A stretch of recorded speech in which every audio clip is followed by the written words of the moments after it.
Hello everybody, welcome to a certain scientific Railgun T episode 6 anime review. This episode, my girl, she looking good. Good job, Wannai, you do stuff too. Awatsuki, you're alright, but Wannai's better. So, you know, she's got nicer hair, and that's all. Yeah, no, it is nice to see them like doing things, you know, considering they are, boy, they've been just the sidiest of side characters, haven't they? But, you know, they do cool things.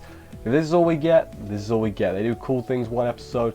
That's fine. Can't ask for much more than cool things. Some characters don't even get one episode to do cool things. So, you know, I think they did some stuff in Silent Party, I think, but no one remembers that.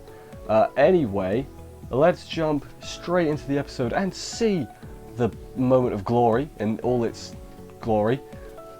Let's do this. We pick up right where we left off with Awatsuki and Wannai being pissed, to put it bluntly. Sutton also takes Congo and Dog away with some help from the other two using their abilities to help her out. Like Awatsuki makes them lighter, Wannai just destroys the bridge, that's property damage. How much money do you reckon Academy City puts into like repairing things that the Espers break? Because really, I'd love to see that bill. Like if they charge the families, you know, maybe people would be more responsible with their powers, although I guess they don't really want them to be responsible. They want them to learn and blow up more buildings and bridges. Good stuff. Baba's still got a bug on Congo, so it uses like a GPS or whatever, you know. I'm sure that'll come into play. It does come into play, actually. Awatsuki and Wannai do some cool fighting and everything. Meanwhile, they're fighting the dogs. Baba gets a call from the twin-tailed mysterious person, the client lady. Don't think we've learned her name yet in, you know, anime-verse. Obviously I've read the manga. Don't remember her name, but you know, it'll come up in some point, probably. He reckons, while he's fighting them, he's like, these girls aren't that good, I've sussed them out, they're probably around level 3, which, you know, that's not bad. 3 is like middle of the road, that's alright, you know, but Baba is like, what level's Baba? Is he level 0? Is he just a smart boy? Is that his power? Or does he actually have power? I don't remember, you know what, I'm assuming he doesn't, because he hasn't used it, and you'd think he would, knowing the circumstances. So I'm going to assume he's a level 0 scrub. Didn't even bring a gun. If you're level 0, have gun. It's simple. It's a simple strategy. Gosh. Then after fighting them for a bit, he's like, alright, you two, please tell me stuff about the sister and I'll give you this nano device which will help Congo out or whatever. Good stuff. They give a good line. They're like, we're not going to tell you anything, but we'll just take that device off you. And it's like, yeah, there's 2 of them. Why wouldn't they do that? That makes a lot of sense. Baba, you idiot. There's a trap, but they like know it's a trap, but they fall for it anyway. He like has 2 boxes, and he like splits them up. And he's like, okay, one of you go that way, one of you go that way. Basically, one of them chases a dog, and one of them goes after Baba, and you know, good stuff. Brief intermission after this. We go to Kuroko, who remembers Misaka, and she's like, my heart, it pounds. And Uehara starts teasing her, and she's like, no, absolutely not. Do not like this Misaka lady. And it's like, you know, there's something really off-putting about seeing Kuroko denying that she likes Misaka. It's like, it's a little weird, isn't it? It's like, it's so un-Kuroko-like, and it's a little bit scary. You're not being Kuroko Shirai right now, you're just being an imposter. And then after that, Misaka sees the ambulance with Sutton and Congo in it and sees what's left of Congo, and it's like, oh, yeah, things went bad, Misaka. This is sort of your fault in a twisted way, not directly, but like indirectly. It's your fault. Back with Wannai, she's chasing after Baba, and Baba is, you know, he's a creepy asshole. Let's just say that much. He's planned out basically. He's like, this is how our ability works. Da da da da. His powers of observation are very good and whatever, and then he smiles really creepily. It's like a big old wide toothy smile, and it's a bit scary, you know. He's a scary guy. Sutton tells Misaka everything basically. Misaka finds the mosquito. That's not going to be good for Baba, and she thinks that Misaki, because she still thinks Misaki's done this essentially.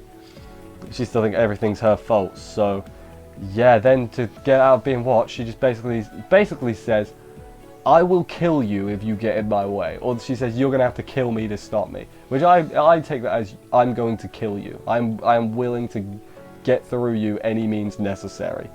So then the clique members, who, let's be honest, probably don't have a Scooby-Doo what's going on, They're like, she was so nice before, now she's being mean to us. Feel bad for you, unnamed clique members. You probably do have names, but because of course you do. It's this series. Everybody has names. Even if you show up, the shop owner probably has a name, and I don't. The clerk, you know, they probably have names. Is what I'm trying to say.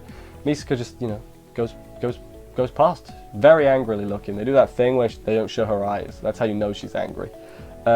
When I beat all the dogs, achievement. Psych, no, actually, you know, she's lost all her water as well. He's got more dogs because Baba he's always got a plan. So, oh no, Wannai's in trouble. That's less than good. Awatsuki's chasing the other dog. She does this cool water skipping shortcut trick thing to get the nano device, which of course doesn't have the thing in it. We find out a bit later, but I'll just say it now. Also, then she drops part of a building on top of the dog. She's like, turns out I'm actually quite strong, or am I? And it's like, Awatsuki, you're sassy. You're so sassy, Awatsuki. You're not quite as cool as Wannai though. I think Wannai's better. Does anyone prefer Awatsuki? Let me know in the comments, because, you know, personal preference in that, but I can't see it. You know, that's just me. Baba has Wannai all figured out, basically. Like she's like, I figured out everything. Here's your maximum range or whatever. Here's how many things you can control at once. But then there's one, he forgot to account for drains. You know, she can transport water through drains. You know, the things that transport water. Are you an idiot, Baba? And then she does, and she puts a water bubble around his head and starts drowning him, which is a bit brutal. But it's cool. It's cool use of your ability. You will become a murderer though, Wannai, and you know, you're like what, 12, 13? Probably don't want to be a murderer, although it's the index verse, the Tuaru verse. You know, everybody's a murderer by the time they're 10. I think that's a requirement to be a character. Yeah, you know, that's not true, but yeah. I've lost my track of my thing. Water bottle drowns him, the dogs save him, but then that causes all the dogs to die because she's got the water inside them and basically short circuits them. You know, good stuff. He releases the last mosquito, but no, Awatsuki saves her because from the beginning, Wannai had, I guess, the buoyancy or whatever was altered. It's sort of like a shield to prevent against the mosquito. So it's like, oh no, Baba, you severely underestimated these two side characters. There might be side characters, but they're damn sure more relevant than you are, Baba. Take that. And then after that, Wannai smacks him one, hell of a smack. He runs away scared, and they're like, oh, maybe this will teach him to change his ways. Yeah, maybe this will. It won't. It won't change. I mean, he got a bit skinnier. He's not going to change his ways. Yeah, like they set it up like it was like, oh, next time we see him, he'll be a good guy, but no.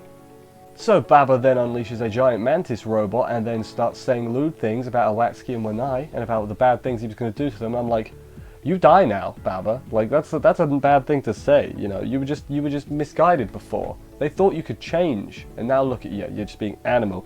Misaka shows up and he's like, not even the real Misaka. Also, the OST that's playing sounds like one of the openings, and I can't for the life of me remember which one it is. But it's the OST that's as she shows up.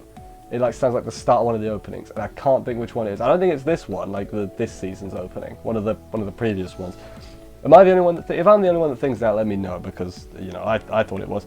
Turns out no, it's the real Misaka. She absolutely demolishes the poor praying mantis thing with electric, because magnets and that. How do they work? And then takes over all his systems in his little hidey hole.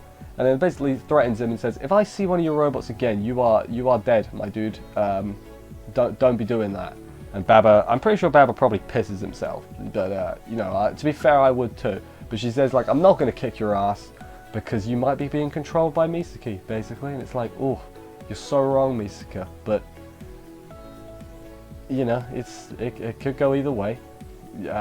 She's acting on the knowledge she has, even if I think she's clearly got a misunderstanding going on right now. After that, mysterious twin-tailed girl who wears pink, she basically learnt that Baba's been taken out, basically. And thingy's there too, Xochitl, but in a disguised form. She's there too, and then the Twin Tails is like, I'll have to get involved. I'll have to make an appearance soon. I'll have to show my villain card. And then that was the end of the episode. So, as I said, really liked it. Misaka being a badass. Awatsuki and Wannai doing cool things. And then in the preview for the next episode, they said like a weird word, and I can't remember, or like a weird sentence. Can't remember what it was off the top of my head. Should have wrote it down. I didn't though, but that's also the name of the episode. I honestly, I've read the manga. Can't remember what happens in the like directly after this. I remember the Awatsuki and Wannai doing cool things, but I remember the end of this arc. But there's gonna be this stretch in the middle where it's gonna come to me as I'm watching, but I don't really remember. I don't really remember what happens next. So it'll be like a journey for me as well. As I said, yeah, I enjoyed this episode a lot. Hopefully we do get the showdown, I guess, at some point, Misaka and Misaki. I mean, maybe not a fight, because Misaki's not really a fighter. Actually, you could hit things with the remote, like bonk, like that. Where's my remote? Like bonk, like that. That was such a good bit. I can't believe I did that. Anyway, thank you everybody for watching this review. I hope you enjoyed it. If you did, consider subscribing and stuff for more reviews like it. I will see you next week for another episode of Railgun T. That's how it goes. See you then, as I said, and bye guys.